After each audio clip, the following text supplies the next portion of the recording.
So, wer hat dieses Asbest-Video gemacht? Veritasium? Asbestos, a bigger problem than we thought. 1 Stunde? Damn, Bro. Das ist auch noch Englisch, Alter. Uff. Hallo. Wir werden uns mal das Veritasium-Video reinziehen, auch wenn es Englisch ist. Das ist so aktuell, das ist crazy. Lass uns das mal machen. Wir haben die Zeit. Das ist zwar Englisch, aber ich werde jetzt Untertitel und so reinklatschen, das ist in Ordnung. Das ist ja crazy.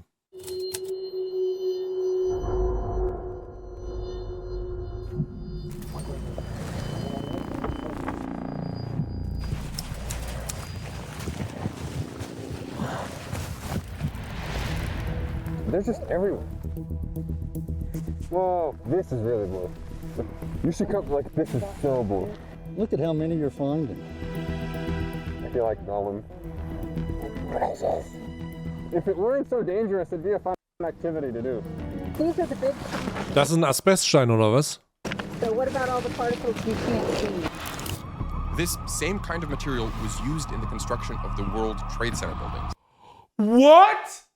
No way. Oh mein Gott. I did not know. Die haben das World Trade Center zum Teil aus Asbest gebaut? Oh, fuck. No way. And when the towers fell, it was pulverized to microscopic size and released into the air. The particles remained airborne for days, and thousands of people unknowingly breathed them in. They buried themselves deep within people's lungs, wreaking havoc and causing all sorts of diseases. We've known for decades that these particles are extremely dangerous. But when the towers fell, no one was warned.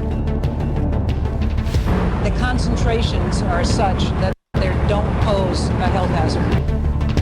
And yet today, the diseases linked to that dust have killed more than twice as many people as the attacks themselves. Oh mein Gott, ich wusste zwar, dass die Menschen auf Basis der Konsequenzen des World Trade Centers, also diese Staubbelastung und so, da ist ja alle möglichen Stoffe sind ja freigesetzt worden. Ich wusste zwar, dass da viele Leute gestorben sind, aber ich wusste nicht, dass mittlerweile doppelt so viele Menschen von der Asbest- bzw. Gesundheitsbelastung im Nachhinein gestorben sind, als durch den Anschlag selber. Das ist mir keine bekannte Information gewesen. Wow! Once we started looking, we kept finding this material in places we never expected. He was telling the newspapers, people aren't just eating it and breathing it, they're mainlining it. In popular off-roading spots, in makeup, and even kids' toys. Say it ain't so, Mickey Mouse crayons. No. It's been detected in the dust around schools and homes. 5 generations of people died up there. And instead of banning it outright, we let it spread. Some countries are still importing hundreds of thousands of tons each year, and it's estimated that by 2035, nearly 2.8 million people might die because of it. Holy shit. This is a video about a deadly miracle material we can't stop using. This investigation is based on publicly available documents, recordings, and third-party sources. All of our links are in the description. Thank you to Ground News for sponsoring this video. More about them later. There is this story about the ancient Greeks from around the 2nd century AD. They had this golden lantern that would burn for a whole year without going out, all because of a very special wick that just wouldn't burn down. So how did they develop this technology? Well, the truth is, they didn't. They found it. Imagine you're walking around 2,000 years ago and you see this fluffy-looking stuff poking out the ground. It's Oh mein Gott, Alter. got all of these fibers that you can pull apart and twist into shapes. First off, let's get a nice bundle. So it looks like cotton. It looks like it would burn really well. Like it would just... Yeah, you can start a fire with it, right? All right. Okay, let's see what happens. But it's not burning. That's because this is actually a rock. It's a naturally occurring mineral.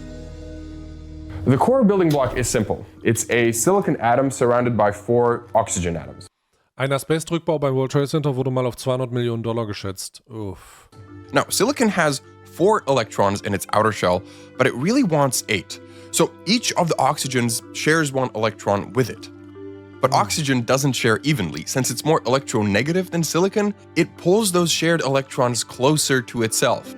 This leaves the oxygen side slightly negative and the silicon side slightly positive.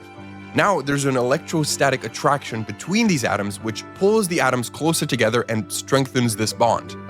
The result is an incredibly stable pyramid-shaped unit called a silica tetrahedron. But if you look at the oxygens in these corner spots, they've only shared 1 electron, but they actually want 2 to complete their outer shells. So the corners link up with other silicon atoms to form more tetrahedra, and in this way the structure just keeps growing. The bonds inside here are incredibly strong and stable, and because the atoms are already tightly bound to the oxygens inside the silicate structure, the oxygen in the air has nothing to react with, so the material doesn't burn. But overall, there's nothing special about these building blocks. More than 90% of the Earth's minerals are made from this stuff, everything from quartz to clay. What makes this material special is how those units link up. Here, the tetrahedra have formed a sheet, and bonded to it, there is actually a second sheet made of magnesium atoms and hydroxyl groups, which are just an oxygen and a hydrogen stuck together. Now, the atomic spacings of these 2 layers are slightly different, so there's a tiny mismatch which causes tension between these layers, causing them to curl up, and you end up with these tiny scroll-like tubes. These tubes don't break down easily under heat. The structure stays stable up to around 600 degrees Celsius. So like all these individual fibers that you see running through here, those are all like these scrolls? Yes. What is that? What was that bend? That's just a place where I twisted the fiber. Holy shit, mir ist gerade... Oh mein Gott, Alter. Mir wird gerade klar, wie fucking riesig das Asbestproblem ist. Oh mein Gott, Bro. Mir war nicht klar, dass das Verschissen nochmal damals sogar noch im fucking World Trade Center verbaut ist. Das Zeug muss überall sein. Immer noch. Damn, bro. Oh, fuck. With my tweezers. Ah, okay. And when you twist these fibers, they actually don't break. So it's literally a rock you can weave. And when you do, the fibers form a tangled layered structure. So if heat is introduced, it has to pass from fiber to fiber across many contact points with air filling the spaces between them. This reduces how quickly heat can spread through the material. Because of that, people started weaving it into things like theater curtains and insulation blankets for steam engines, even fireproof clothing. Essentially anywhere they didn't want something to catch fire. But by far the most important use came around in the 1800s. Between 1790 and 1870, the number of people living in urban areas in America jumped from 1 in 20 to around 1 in 4. So to accommodate this, people had to tack on extra floors onto existing buildings and Staiy, ich arbeite bei den Stadtwerken. Asbest ist ein Begriff, den du niemals in den Mund nehmen kannst. Jeder weiß, dass es in vielen öffentlichen Gebäuden, Schulen, Kitas etc. verbaut ist. Das Problem ist, es ist schlicht nicht möglich, mit seinem so riesigen Umfang zu sanieren. Und sollten Eltern das Wort hören, wäre der Aufschrei riesig. Oh mein Gott. courtyards would then be filled with makeshift extensions, effectively tightly packing all of these buildings together. Staiy, ich als Elektriker habe damit täglich zu tun. Alte Sicherungskästen in der Schweiz sind zu 90% aus Asbest. Es ist richtig schlimm. Wow. Pretty much all these buildings were made out of wood, but the people inside still cooked with open flames. They used gas lamps, they lit candles, so one accident and an entire neighborhood could go up in flames. That reality hit New York City in December 1835, when within a span of just 2 days, 3 separate fires erupted in Manhattan. One bystander described what followed as an ocean of fire with roaring, rolling, burning waves. By the end, a third of a mile of Manhattan was engulfed, destroying nearly 700 buildings at a cost of $20 million. That's over $730 million of today's money. Similar catastrophes were happening in cities all over the world. Chicago, London, Hamburg, Tokyo. When will this appalling rate of destruction come to an end? Oh mein Gott, they did something really bad now. The problem was that when a building burned, it spewed up embers into the air. These then got carried by the wind and landed onto other roofs, setting them alight. So 23 years after the Great Fire of New York, a 21-year-old named Henry Ward Johns set out to break that chain reaction by making roofs fireproof. But that's trickier than it sounds. Whatever his solution was, it had to be usable across an entire city. Oh no. So, cheap and easy enough to mass produce, durable enough to sit exposed on rooftops, baking in the summer sun, freezing in the winter, and most importantly, it was not allowed to ignite even when exposed to burning embers. Now, Johns knew of a mineral that was already being spun into fireproof fabric, but only the long fibers were useful for thread. The shorter ones were actually swept aside as waste. Johns realized those scraps were exactly what he needed: fireproof, tough, and most importantly, cheap. So he set up a makeshift lab in his basement apartment and started experimenting. He heated up tar in his tea kettle, smeared that onto cloth, and then pressed in these tiny fibers. Then he wringed the whole thing through his wife's brand new clothes wringer, and when he tested it, it worked. It didn't burn. In 1868, Henry Ward Johns patented his invention, and by 1927, the company he built was generating $45 million in annual sales, more than $800 million in today's money. Soon, people were using this fire-resistant stuff in all kinds of building materials. Across America, consumption grew from around 20,400 tons in 1900 to a peak of 803,000 tons in 1973. Because of that, pretty much every building in the US, public or private, commercial or residential, used some form of this material. Oh mein Gott. During that same period, stronger building codes, safer heating systems, and other fire-resistant materials were also introduced, and it showed. During that time, fire-related deaths dropped around 80%. So this material likely helped save millions of lives worldwide.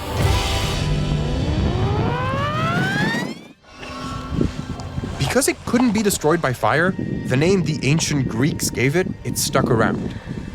They called it inextinguishable, or asbestos. Asbestos. Asbestos, the remarkable mineral.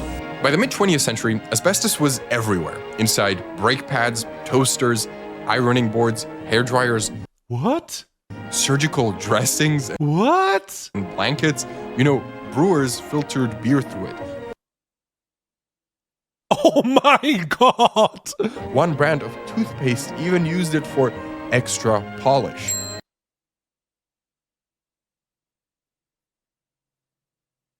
The fake snow in department store windows and in movies like The Wizard of Oz, all of that's asbestos too. Bruder, wenn's bei Wizard of Oz schneit, ist das Asbest?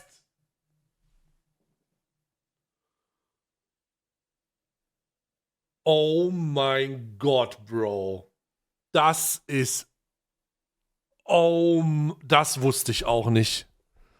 Das wusste ich nicht. Das war mir nicht bekannt. Unusual weather we're having, ain't it? Sorry, Dorothy. It was such a big deal, Marvel even had a villain called Asbestos Lady. She'd set a fire to escape the police, and she'd easily walk through it safe inside her asbestos bodysuit. To feed this demand, asbestos was pulled out of the ground on an enormous scale. Major mining operations spread across Canada, Russia, and South Africa, with global production peaking at approximately 4.8 million tons per year in 1977. But the reason asbestos ended up in so many different products is because it's actually a group of different minerals. That white fluffy stuff we tried to burn earlier, it's called chrysotile, and it belongs to a mineral family known as the serpentines. But other types of asbestos looked completely different. For instance, there is also brown asbestos, known as amosite. It forms thick fibers that almost look like wood splinters, strong, stable, and highly heat resistant. So it was perfect for putting into building materials like cement panels. This type belongs to a different mineral family, the amphibole. Oh mein Gott, die ganzen Arbeiter da. Holy shit, die ganzen Arbeiter. Here, instead of forming sheets, the silica tetrahedra lock into rigid ladder-like chains. In amosite, iron and magnesium ions, along with hydroxyl groups embedded in the structure, bind those chains together, forming these long, needle-like fibers. but tweak that chemistry just slightly so that now iron and sodium ions bind the chains, and you get this, blue asbestos, or chrysotolite. These crystals split easily along their length, and they create these fine, flexible fibers that are still extraordinarily strong with tensile strengths comparable to high-grade steel wire. This type went into chemical-resistant insulation, shipyards, and even filters inside early gas masks. Oh, and there was another use, one that's hard to believe now. In this magic box I have right here is something that was manufactured right here in North Carolina. They're cigarettes. Oh mein Gott, it is real. Die haben Kippen aus Asbest gemacht. Produced in the 1950s. And if you look at the filter, you see the filters are blue. Das sind einfach Asbestfilter. Die haben Asbestkippenfilter gebaut, Digga. Wer Nazis verteidigt, ist einfach ein Arschloch. Oh Mann, das stimmt. Digga, weißt du, wie krass das ist, dass das Rauchen per se nicht das Tödlichste an dieser Zigarette ist? Das muss man sagen. Das Beunruhigendste an dieser Zigarette ist nicht das Rauchen, sondern das, was das Rauchen sicherer machen soll durch den Filter. Oh Mann. Asbestos. This is Kent with a micronite filter that was manufactured with chrysotolite asbestos in the filter itself. So you're not only smoking, you were smoking it through a blue asbestos filter? Yes. What a deal. Only Kent has the revolutionary new micronite filter you've heard so much about. Kent and only... Oh, bye. Oh, no. Steck dir die Kippe nicht an, Bruder. Bruder, das ist eine Kugel. Kent filters best. Filters best. Filters Oh, mein Gott. best.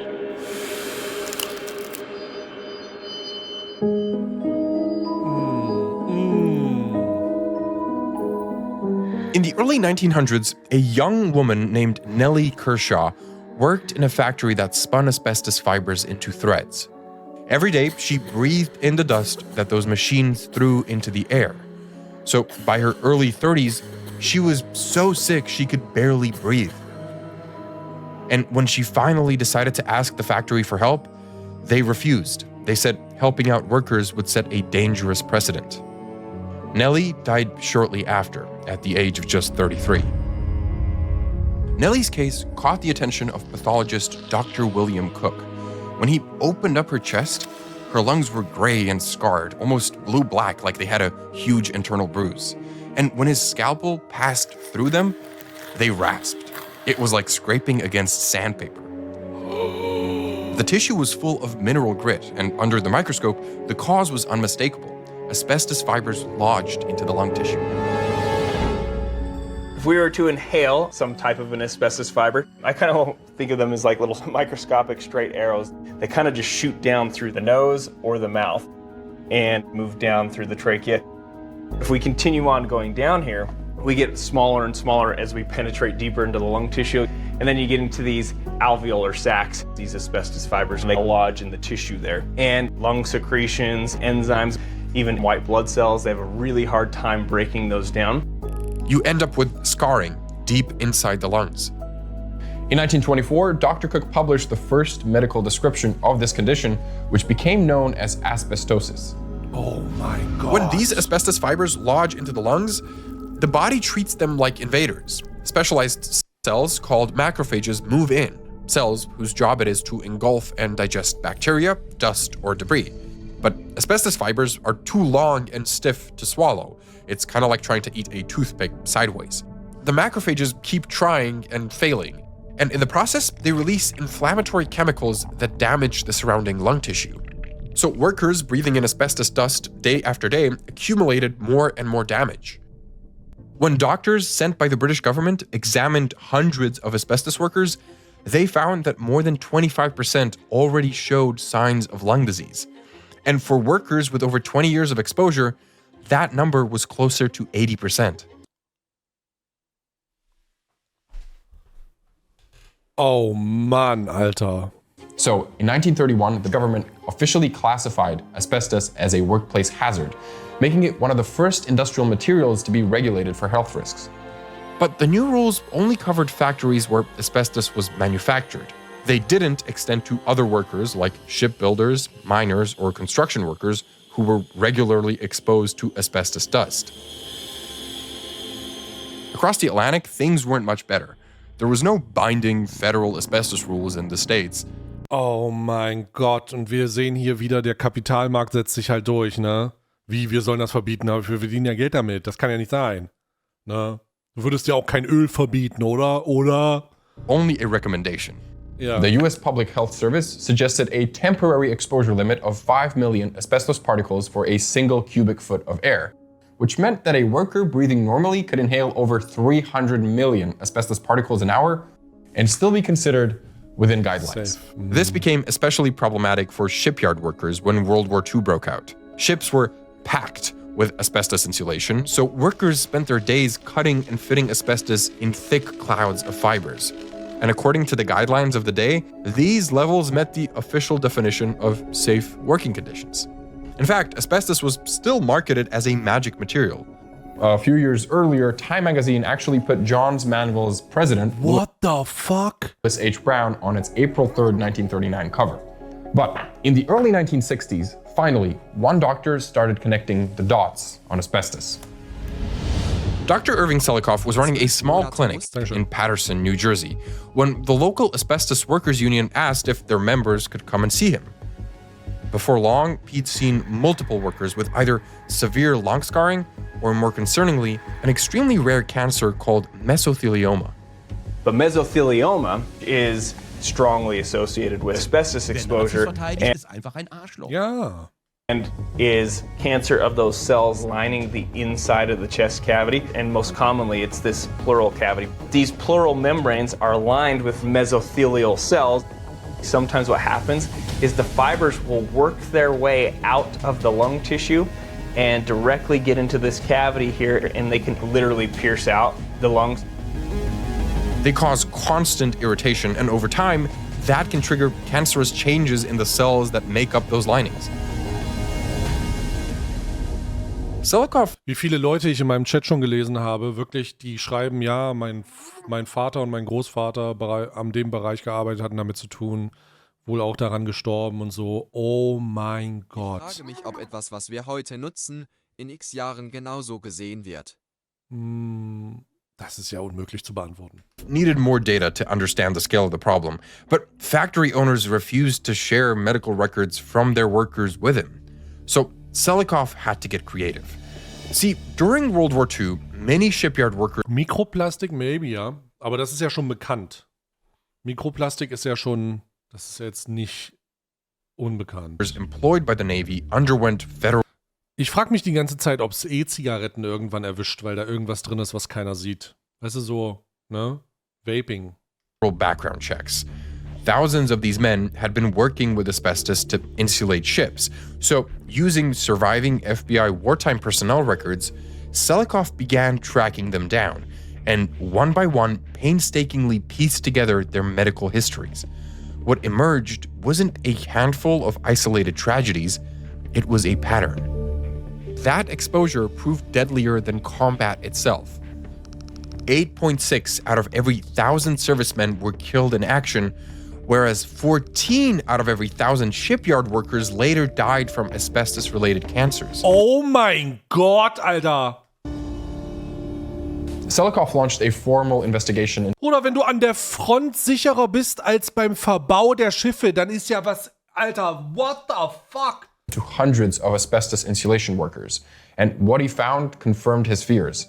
Widespread disabling asbestosis, dozens of cases of mesothelioma, lung cancer rates roughly 7 times higher than expected, and a 3-fold increase in gastrointestinal cancers. Oh my God. In 1964, he organized a conference at the New York Academy of Sciences, where for the first time, all this evidence was presented publicly in one place and on the record.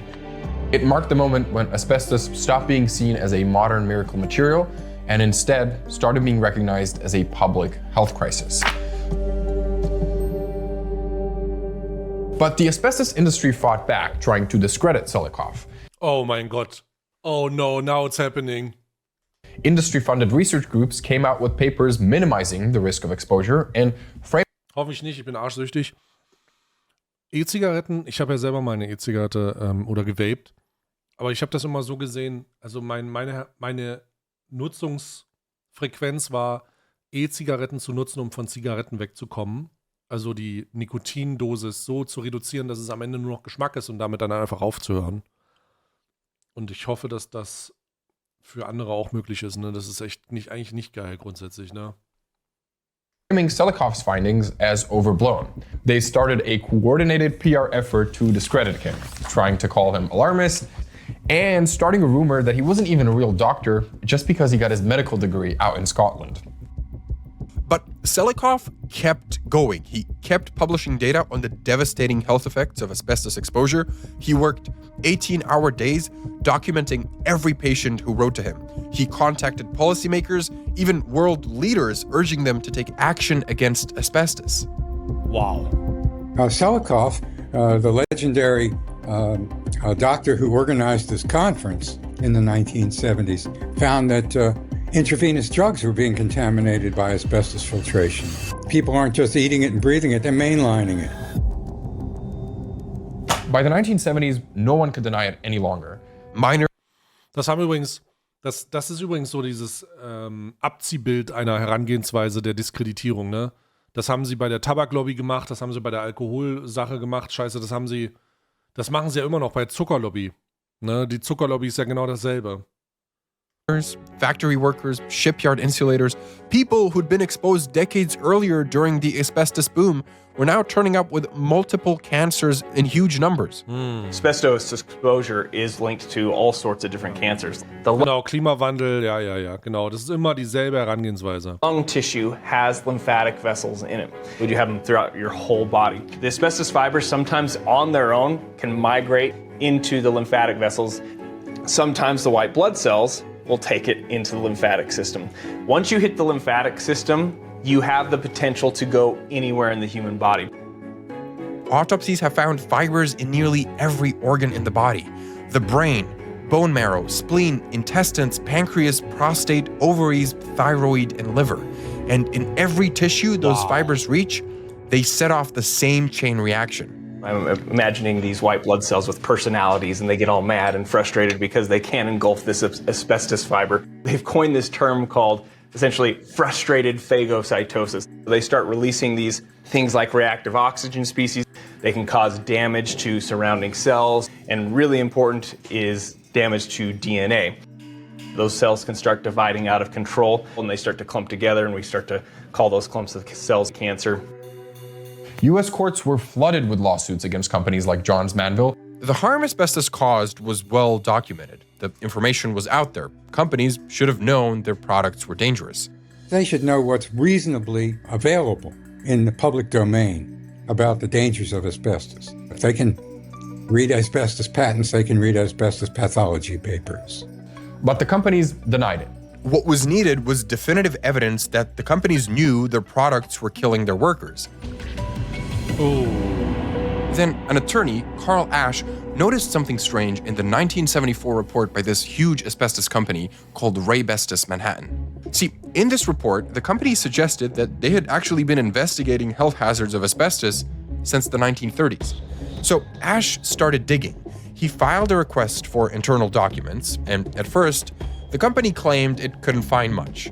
Then, unexpectedly, Ash was handed a banker's box stuffed full of documents meticulously kept by Asbestos Manhattan's former president, Sumner Simpson.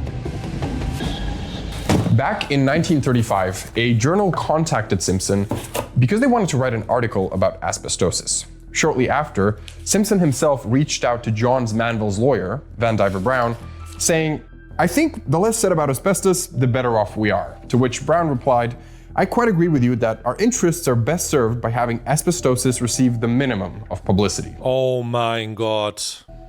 The same papers also revealed that in the 1930s, Asbestos and Johns Manville hired an external company. Kapitalorientierte, profitorientierte Unternehmen, die an einem Mechanismus verdienen, der sich als langfristig dann doch sehr schädlich rausstellt, sind eher daran interessiert, dieses unter den Tisch zu kehren, als ihre Methoden umzuändern. Immer und immer und immer wieder sehen wir diesen Mechanismus. Immer und immer und immer wieder. Zigaretten, Alkohol, Mikroplastik, immer wieder. Saranac Laboratories to do studies of asbestos on animals, but the companies insisted on controlling what from those studies will be made public. As a letter from Van Diver points out, it is our further understanding that the results obtained will be considered the property of those who are advancing the required funds, who will determine whether, to what extent, and in what manner they shall be made public. A clause to which Saranac Laboratories said yes. But after the lead researcher who was compiling all this evidence died in 1946, the companies agreed that nothing should be published that contained any objectionable material. Objectionable meaning any sort of indication that asbestos causes cancer. So when Saranac Laboratories finished their research, the companies took the report, edited it, and just buried the evidence. Here's an original copy of that manuscript, and you can find whole sections just crossed out. Other documents were even more damning. A Johns Manville medical official later testified that up until 1971, the company had a policy of not telling their workers if their physicals showed signs of asbestosis or asbestos-related lung cancers.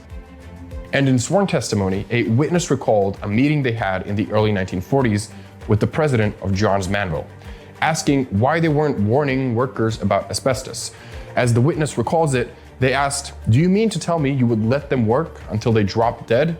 To which the president replied, "Yes, we save a lot of money that way."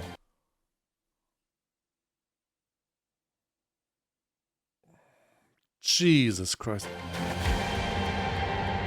Once the Sumner-Simpson papers got out, they unlocked a new industrial Watergate. The industry's standard, we didn't know defense, it simply fell apart. Comparisons were made to Big Tobacco's concealment of smoking risks. And the lawsuits surged. Each case brought new discovery, and each round of discovery exposed a wider, more coordinated cover-up. Ever since the word asbestosis started showing up in medical journals in the 1920s, Johns Manville went out to secure the market around itself. First, they acquired the biggest rock wool company. Then, they acquired a firm holding the key patents to calcium silicate insulation that could be made without asbestos. Now, at the same time, companies that had non-asbestos insulation were incentivized into creating asbestos product lines. With each acquisition or inducement, another potential competitor lost the ability to denounce asbestos and say, we have an asbestos-free product. So each in turn became a member of this conspiracy of silence. That is how the asbestos industry guaranteed its survival, by ensuring no one could speak out against it. We suggest you consider asbestos for the walls of your home. Holy fuck, Alter. Holy fuck, Alter. They're business decisions, and the people who make them are businessmen. I mean, the word morality or moral obligation is almost non-existent in the corporate documents. In 1982, Johns Manville filed for bankruptcy protection. Manville Corporation's board of directors has determined that the corporation should file for reorganization under Chapter 11 of the Bankruptcy Act. Not because they were broke, but in a move widely seen as a way to shield the company from a flood of asbestos lawsuits. Klar. Despite all the evidence against them, Johns Manville survived. They continue operating to this day. Was? Although they no longer produce asbestos. Digga. Nee. Between 1940 and 1980, the asbestos industry, led by Johns Manville, exposed roughly 21 million Americans to these fibers. Asbestos-related deaths amounted to at least 8,000 to 10,000 people every year, with many more suffering lifelong disease. In 1989, the EPA issued a rule to phase out almost all asbestos use in the United States. And that should have been the end of the story. But the industry sued immediately, not because anyone disputed asbestos causes cancer, that was undeniable by this point, but because of a legal technicality. See, under the law, the EPA had to prove that an outright ban of asbestos was the only solution, and that anything less than that just wouldn't cut it. This was an almost impossible feat. Now, the industry argued that they hadn't done that, and unfortunately, the US courts agreed. So in 1991, they ruled that the EPA just hadn't met this narrow legal standard. And with that, the asbestos ban was dead in the water. But by then, asbestos had become so financially and legally risky for the companies that manufactured it or used it that its overall use did actually decline.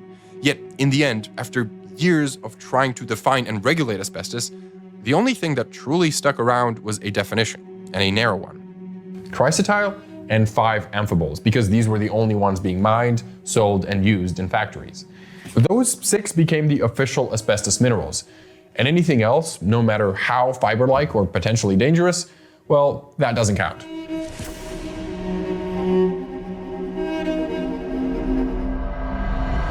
The FDA, for the first time in 50 years, considering testing for asbestos in cosmetics and talc powder. Traces in fucking Kosmetikprodukten of it have now been detected in children's play sand. Thousands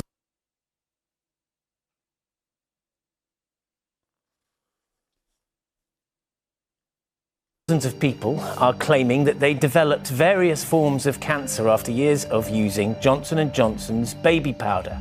Is this all the stuff that you've collected over the years? No, it's not all of it. But this box is full of all the Claire's labeled products that I found asbestos in. Everything little girls could possibly want to have their makeup in. Like, oh, I don't know. How about sparkly boxes, right? Yeah. And there's a cell phone. Yes. Right? With eyeshadows on it. Yeah. Right? There's asbestos in there. There's asbestos in the unicorn. There's all of that? Yes. All of these have asbestos in them. I started seeing asbestos fibers everywhere. Everywhere, okay. The eyeshadows, the blush, they all had asbestos fibers, right? Wow, okay. What year was this? 2017. What? 2017. I thought it was going to be like 1980 or something. What? Nope. 2017? Yes. Whoa. And the manufacturer came back and said there's no way.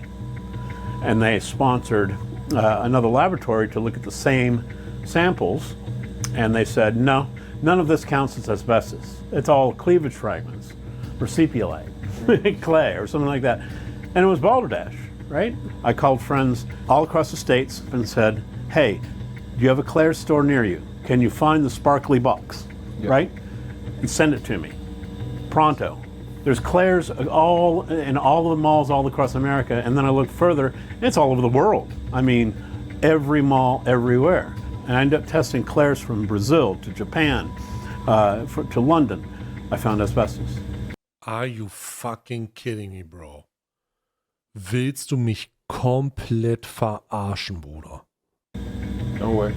Right. So that turned into... Aktueller Fall vom 26.02.2026. In den Medien wird über Asbest im Spielsand berichtet. In Neuseeland, Australien, Belgien und Niederlanden wurden in Proben verschiedene Spielsets Rückstände von Asbest in nicht unerheblichem Maß gefunden. Digga, das ist vom 26.02. Das ist vor 4 Tagen gemacht worden. Das ist diese Woche. Kindersand. Ich verlinke euch mal den Verbraucherzentrale-Artikel dazu. Das kommt wohl irgendwie auch aus den Niederlanden. Jesus fucking Christ. A huge story, right? And now I don't think you can buy very much talc-based cosmetics at Claire's now. But it was a several years long battle. Oh mein Gott, Alter.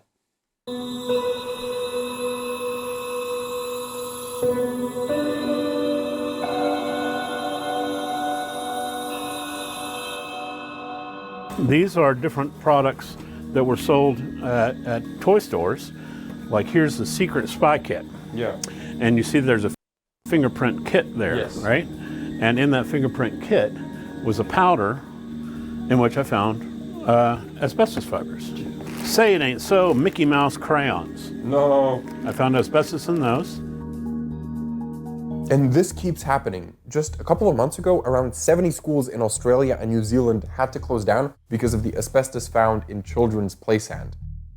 Out of the 60 outlets that reported on this story, only 24% were from right-leaning sources. Depending on where you get your news, this might have never crossed your radar, which is a problem because public health information like this shouldn't fall through the cracks.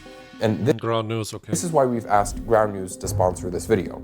they compile news from outlets all over the world into one place so that you can easily see the partisan split. And with their color-coded layout, it's also easy to sort your news by factuality, ownership, and source so that you can see how a story like this is getting covered side by side with all the context you need. Take these two headlines, for example. This article from the Herald Sun only talks about the fear of asbestos, while this very high factuality source firmly states that asbestos was found in decorative sand. That difference matters. I would like to know whether a mere suspicion or actual asbestos contamination. And that's why I find ground news so useful. You get the full picture, not just one headline sensationalizing for clicks. And they also have a dedicated blind spot feed for stories like these that are, disproportionately covered by either side of the political spectrum, all to help people avoid their echo chambers. Now, we partnered up with Ground News because we share the same mission, getting to the truth. And that's why we're offering 40% off their Vantage plan at ground.news/VE. So if you want to support the channel, but also want a clearer understanding of the world, check out that link in the description, or you can also scan this QR code. So I want to thank Ground News for sponsoring this part of the video. And now let's go figure out why asbestos is even getting into all these consumer products. Ja, Now, das interessiert mich jetzt auch. How the fuck kommt es da noch rein? no one is intentionally putting asbestos in makeup or kids' toys. So how did something we know is deadly just end up everywhere? Well, it's an unfortunate consequence of where asbestos forms, and nowhere makes that more clear than Libby, Montana. It kind of breaks my heart to talk about it. The mine up there is Vermiculite mine. It's about 5-6 miles north. Vermiculite is a mineral that is used in everything from insulation to fireproofing to potting soil. On its own, it's harmless. The problem was Libby's vermiculite formed mixed in with amphibole asbestos fibers. And the same thing happens with other minerals we mine, including stuff like talc. That's how asbestos ends up in products like the ones we saw at Sean's lab. And the worst part? The company that owned and operated the mine, W.R. Grace, they knew. They knew the ore contained asbestos, they knew people were getting sick, and they didn't warn the town. In fact, they tried to cover it up. Alter, dann kann man doch nicht davon sprechen, dass das Hier wurde gerade eben der Eindruck erweckt, und das ist wichtig zu korrigieren, hier wurde gerade der Eindruck, das passiert so, weil alle es nicht wussten. Aber es irgendwie kommt immer raus, dass die Unternehmen das alle wussten und gesagt haben, lieber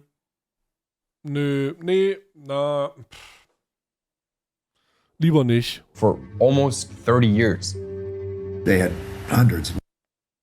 Oh Mann, Alter. Irgendwer in der Kette steht doch da und vertuscht das dann. Workers in there. And of course, when the miners would go home, they had dust all over their clothes, and their kids and their wives got it and died as well. But the doctors up around Libby, they knew. Boy, did they know.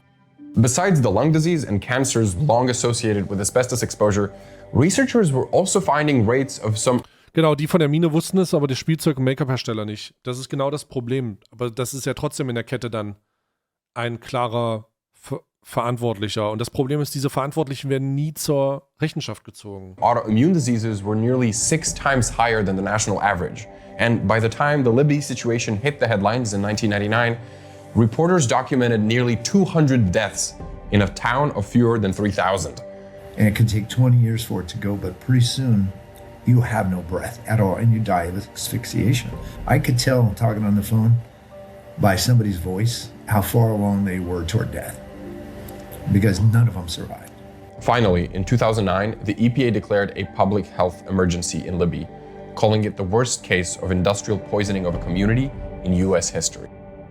But Libby's just the tip of the iceberg.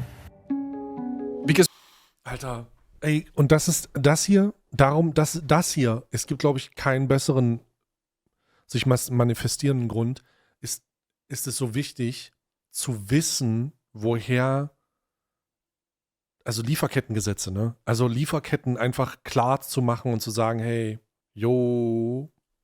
also, ne, wo wird denn das Make-up? Also wenn das gerade in so Schwerpunkten, Kinderspielzeug, hier scheint ja schon so ein Fokus auch auf Kinderspielzeug zu legen. Da sollte schon ein bisschen klar sein, okay, woher Also das scheint ja dann wirklich schon relevant zu sein. For decades, W.R. Grace shipped Libby vermiculite around the country, and with it, deadly affable asbestos, which ended up in millions of homes as attic insulation. And Grace also made a fireproof spray that was used on the steel frames of high-rise buildings. By 1970, over half of the multi-story buildings erected in the United States used this fireproof spray. Auch das World Trade Center dann.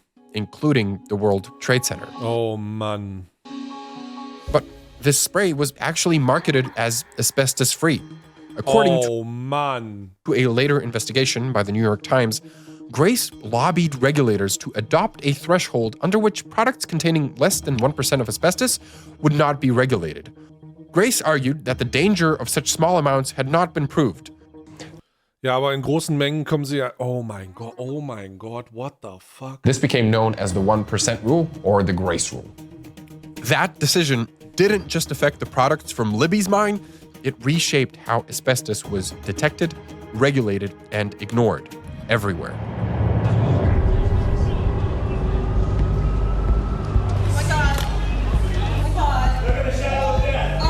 Oh mein Gott, dieser Rauch, ne? Okay, when that went down, I knew it. I knew they had asbestos, and so I started calling. I said, how are you going to protect people from that? Because now that stuff's all over the place. You saw the dust clouds, right? September 11th became the largest real-world test of asbestos detection following a single catastrophic event. The dust is so thick you can't see. When the EPA began sampling the dust and analyzing it, they chose a method we used back at the lab called polarized light microscopy, or PLM. But the PLM has two major limitations. First, it struggles to detect asbestos if it's less than 1% by weight in the sample. And second, it can only see the fibers that are roughly longer than about 5 micrometers or wider than about 1/4 of a micrometer. As a result, the smallest and oftentimes the most dangerous fibers, like the ones pulverized during the collapse of the towers, are difficult to detect using just the PLM. To reliably find these, you need transmission electron microscopy, or TEM. Where we top out at about 1,000 times with light microscopy, this tops out at about 1,000,000 times. But what we need to see is just what are the finest fibers that are potentially can go into your lung. Without having used a TEM, the EPA declared... Ja, die Untertitel sind automatische Übersetzungen, aber das ist nur der Notanker für Leute, die gerade wirklich gar nichts mit dem Englisch anfangen können. Der Rest, den interessiert das gar nicht und der kann ja zuhören. Jungs, ich kann das doch nicht. Das ist doch nur gerade dafür da, damit Leute, die gar nicht wissen, was los ist, so ein bisschen was mitbekommen, ne? New York's air safe. Everything we've tested for, which includes asbestos, lead, and VOCs, have been below any level of concern for the general public health. But some researchers after 9/11 actually did do studies with TEM. They found asbestos levels far above the EPA's own safety thresholds in most of their samples. And the report also warned that because many of these fibers were actually smaller than normal, they were especially dangerous. They posted the results on the American Industrial Hygiene Association website, but within hours, their post disappeared. Ooh. Less than 24 hours later, the researchers were notified they had been taken off the job and were no longer required at Ground Zero. Oh no! One former EPA chief investigator later went on CBS saying they believe the agency had deliberately used the wrong testing methods and downplayed the danger. New York Vertuschungsaktion again, Alter. What the fuck? City directly lied about the test results for asbestos in air. When they finally released them, they doctored the results. We don't know if that's true, but to be clear, PLM is still widely used to detect asbestos because it's faster, it's cheaper, it's easier to deploy. But what we do know is two things. First, the PLM method was not sensitive enough to detect whether there were asbestos fibers in the dust at Ground Zero. And second, the EPA did have other, more sensitive methods available to them. Whatever the motives, the result was the same. New Yorkers were told that the air was safe when it really wasn't. And as of December 2023, 6,781 of those who have been registered with the World Trade Center Health Program have died either of an illness or a cancer linked just to their time being around ground zero. Ja, diese ganze Luftverschmutzung hat 3-mal mehr Leute umgebracht als der Terrorakt selbst, ne? But even if the EPA had used the TEM, the answer would still not be simple, because even then, researchers run into a more basic problem. What actually counts as asbestos? Is there asbestos in the air? Is there asbestos in the soil? Is there asbestos in the water? Is there asbestos in the body? All of those counting rules are based on fibers that are not super long, but they're way longer than the vast majority of, say, Libby amphibole fibers, and the vast majority of fibers that are inhaled. So they're not even counting those. They're not even looking for them. The ways that we are right now telling people whether they're being exposed or not is a lie. And when longer fibers break, forming these so-called cleavage fragments, they don't count either. Yeah, there's a whole effort to say, oh yeah, if it's been broken, it's not dangerous. But there are so many papers out there that show that if you put pure cleavage fragments into mice, they get very, very sick. This really matters when you're in a place like this, and you realize the dust could be considered asbestos contaminated under one definition and perfectly safe under another. Nobody would have expected to find asbestos here. To be clear, there were no asbestos mines in Nevada, no industrial sites, no history of asbestos commercial use at all, but geologists Brenda Buck and Rod Metcalf found asbestos spread across approximately 1 million acres outside Las Vegas. Geologic processes transport these materials, and before the erosion started, they were just in the bedrocks along the mountain front. Now they're in sediments down there, they're in the stream here. And the problem with the naturally occurring stuff like this is it may be only a small percentage in the rock and even a smaller percentage in the soil, but this stuff gets in the air. Entire communities might be Alter, die laufen da rum das ist in kompletten Schutzanzügen. Das ist so crazy. Breathing it in and getting sick without knowing. So Brenda and Rod tried to warn people. Back in late 2012, they compiled all of their findings for a presentation at the Conference of the Geological Society of America. But before the conference even began, the abstract caught the attention of a journalist who reported on the story. And that's when the pushback started. Soon, the state of Nevada sent a cease and desist letter, and officials questioned Brenda and Rod's methods. So if you go to Las Vegas, you're going to get exposed to asbestos. They didn't want that out there. Every time I drove into Boulder City, there was an official tailing me within a minute. The message was clear. Don't look any further. Well, we did decide to look further, so we drove out into the desert to a popular off-roading spot to test whether there really is asbestos in the dust around Las Vegas.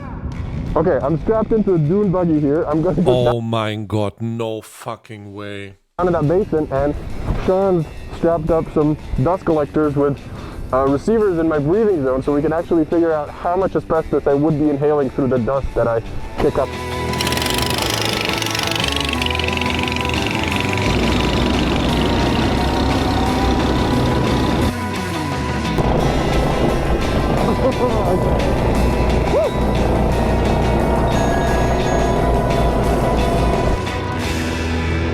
You see those donuts, huh? Yeah, you were ripping it up down there. Yeah, from a geological point of view, any notes? It rained today. I thought about that while I was watching. I was like, there might not be much dust, but these are the air samples that were hanging in your breathing zone, Yes, right? yeah. And I looked at them, and the filters have some tanning on them. Oh, that's good. Which means we actually did get some dust. We don't know what's in it yet, but there's something in there. But the original plan was for us to actually do this at the dry lake bed just outside Boulder City, because this is where people do the majority of their off-roading. They camp, they do photo shoots, even take their wedding photos. Except not on the day that we were there. Okay, we're out here on the dry lake bed, supposedly, in Las Vegas, where on the one day that we're here, the lake has decided not to be dry in any sort of definition. Oh my God. And so what we're gonna go do is suit up, get some samples, and figure out how much asbestos there really is in this stuff. Das sind ja dann die besten Voraussetzungen, so wenig wie möglich zu finden, oder? Also wenn das dann alles überhaupt nicht trocken ist, überhaupt nicht aufstaubt, dann sollte es ja eigentlich überhaupt nichts kleben bleiben.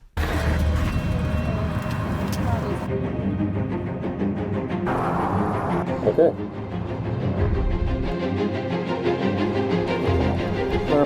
We're gonna do a third. Let's go out to that island. Ey, imagine, du machst da deine Offroad-Sachen und da laufen einfach Leute rum in Schutzanzügen mit so kompletten Safe-Mechanismen und du denkst so, okay. Okay. Got the samples. Next step. Take them to the lab.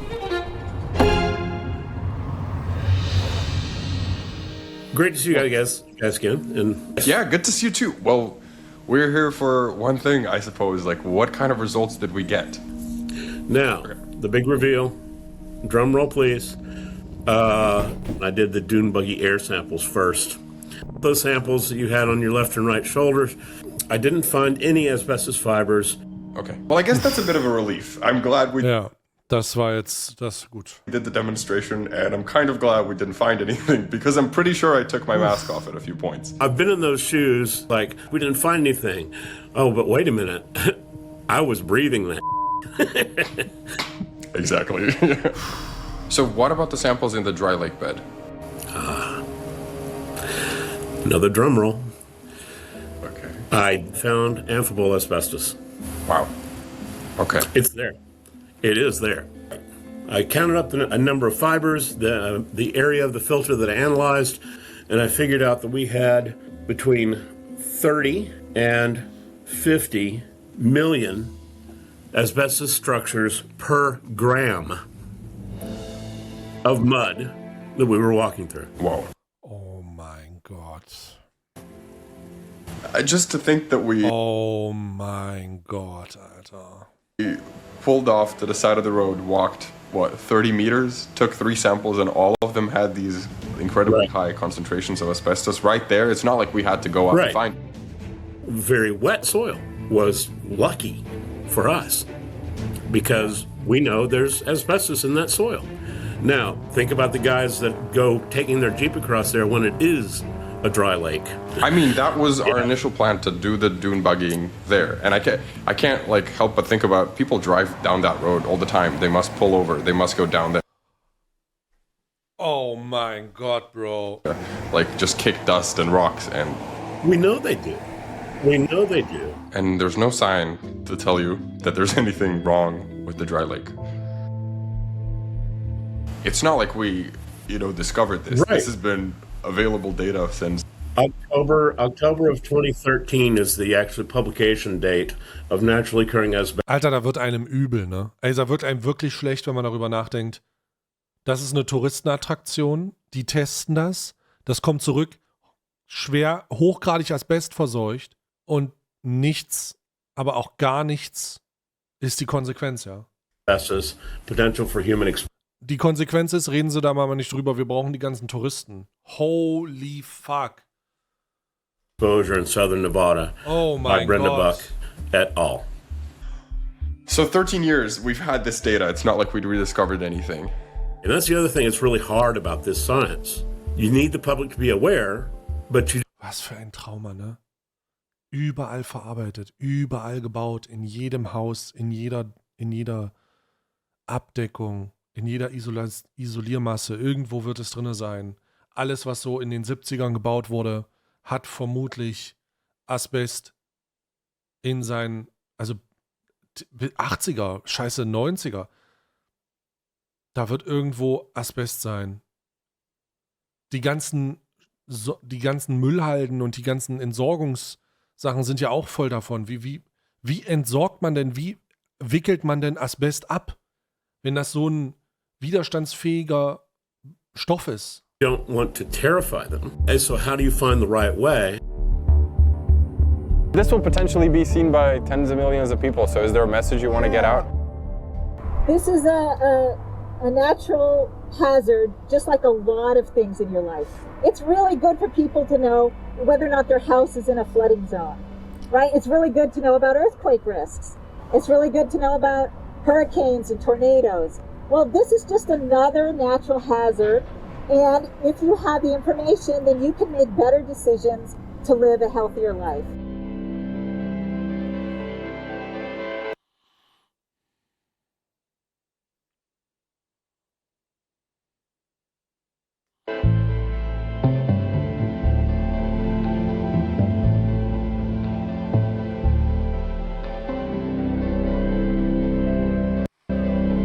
Oh man. One big problem is that asbestos in the real world doesn't line up with how it's regulated. Take this fiber. It comes from a sample of the same blue asbestos from the site outside Las Vegas we visited at the start of the video. I think we have 2 different phases, at least, of amphibole here, because if it's yellow in this orientation, but also blue in this orientation, in the same fiber bundle, then we have a change in the phase from here to here. So this one fiber is actually 2 minerals, and that complexity shows up in its structure too. Under the electron microscope, one side could meet the definition of asbestos, the other may not, simply because of its shape. So one single fiber could fall within one of the 6 named and regulated asbestos minerals if you look at one side, but the other would be completely unregulated. Your lungs don't care about these categories though. The asbestos fiber, you'll find it everywhere. No ordinary rock.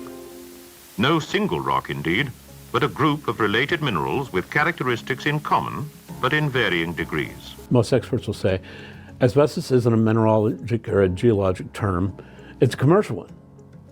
But that's symbolics. Why do I say that? Because it's not just a commercial term. We now know that asbestos can kill you. So if we're going to say that, we have to define it based on health effect, and we don't. So what are we actually doing about it? The system was so complex, it was so burdensome, that our country hasn't even been able to uphold a ban on asbestos, a known carcinogen that kills as many as 10,000 Americans every year. Well, in 2016, Congress did try to fix this broken system. They passed an amendment giving the EPA new power to evaluate and restrict dangerous chemicals, including asbestos. I think it's time to sign the Frank R. Lautenberg Chemical Safety for the 21st Century Act into law. Oh mein Gott, hat Donald Trump es schon abgeschafft? But then progress stalled again. Under the Trump administration, efforts to strengthen asbestos rules slowed dramatically. Trump had publicly praised asbestos for oh mein Gott, dieser years. A lot of people in my industry think asbestos is the greatest fireproofing material ever made. It wasn't until 2024 that the US finally banned chrysotile asbestos. But this ban doesn't cover the other 5 types of asbestos, and it still allows some manufacturers up to 12 years to phase it out. It doesn't address what to do with asbestos already in schools and homes and other buildings, nor does it fix any of the numerous classification, identification, and detection loopholes, and it doesn't address the asbestos in the environment. On top of that, the EPA is already getting sued again. There have been tremendous forces from commercial industries to make it sound like it's not as bad as it is, and to find ways to allow them to continue to use the material. This is a sad fact of our decision-making in our country and other countries, is that it's driven by money. But at least the United States are going for some level of moderation. Other countries are not that lucky. In 2019, India imported more than 350,000 tons of asbestos, and it's predicted that in the upcoming decades, 6 million people there might develop asbestos-related diseases. Oh mein Gott, no fucking way. Die Boomzeit von Indien, die bauen da ja auch so viel. And similar things are happening in many of the other countries in Asia. We've actually found this website where it looks like you can just buy asbestos cloth made in China, but please don't. And all of the asbestos that we've already mined, even after we stopped using it, it's still out there. Asbestos doesn't naturally decay in the environment. So should you be worried? Well, having asbestos in your house doesn't automatically mean that it's dangerous. If you have asbestos in your ceiling and you don't drill into it, you're probably going to be fine. Asbestos is an issue if the particles go airborne. But who knows which house has asbestos, where all of that asbestos is, who is going to take care of it, and how. So a lot of the answers to these questions just don't exist yet. But if you're worried about asbestos exposure for yourself, check out the links that we've put in the description. Krass, Alter. I think a big part of the problem is that people assume asbestos is a solved issue. And I'll be the first to admit, I fell for that line of thinking. Here's the ending I wrote for our PFAS video. We've been here before with leaded gasoline, Freon, and asbestos, and each time we did the research and made the right decision to phase these chemicals out. Yeah, I was completely oblivious. We will look back at our history, and what do we do with tobacco? Everybody was smoking, right? It would be improper for me to not offer an ashtray even if I wasn't a smoker back in the day. And all the scientists working for the big cigarette companies said, why? Tobacco never hurt anybody. But because of the outcry and the recognition that smoking causes disease, ja, der Tabakvergleich ist sehr gut. Everybody knows someone who died because of cigarettes, right? Yeah. Now you might find out that asbestos-related diseases has touched you in some way. You don't even know yet. Yeah. I didn't know my grandfather died because of asbestos, that my father is dying, more likely than not, because of asbestos. Did I know that when I started looking at asbestos under a microscope? No. Did I know that when I changed the brakes on the Jeeps that I ran around in? No. Did I know that when I ran around through asbestos-containing dust? No. Now I do. Pretty much every scientist and journalist we spoke to for this video said the same thing. This is a hard story to get out there. They've faced economic pressure, political pressure, their research got buried, and some people even received death threats for reporting on the story. Wow. It is an uncomfortable topic. But I think it's these uncomfortable topics that matter the most, that have the potential to do the most good. Yet they are also the ones that are the most uncomfortable to watch. So I really appreciate you for sticking around to the end and facing the truth, making yourself aware, and becoming part of the solution. So perhaps now, more than ever, thank you for watching.